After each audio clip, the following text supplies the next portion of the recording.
Greetings, Benjamin J from BENZTRAINZ with another in the series. We're getting ready to clean the wheels on this 999, so I thought I'd do a quick video on it. So what I'm using is a magnetic lock-on that I made out of a piece of scrap wire, and I've got a couple of alligator clips on the end, so I can just stick this on the track, and that gives me track power to run a motor, test a motor.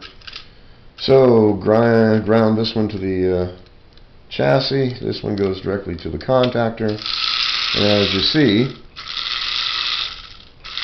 you have track power through that magnetic lock-on. So to clean these wheels, what I'm using is a single-edge razor blade.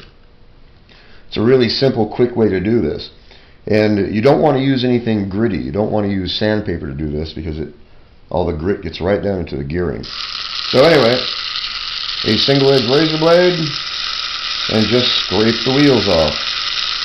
It only takes a second to do this.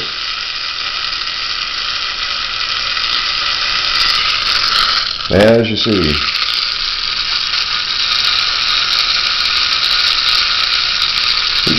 You get right through all the oxide. Excuse me.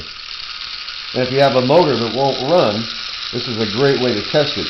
If it runs attached directly to power, but it won't run on the rail, the wheels are dirty. Anyway, it's a really simple way to clean these wheels.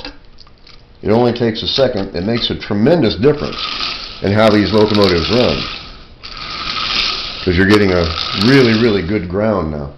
Anyway, I just want to do a quick video on that. These magnetic lock-ons, especially this one that has the alligator clips on it, comes in really handy for doing things just like this. Anyway, just a quick video. As always, if you have any questions, feel free to drop me an email, benztrains@gmail.com. And as always, thank you for watching.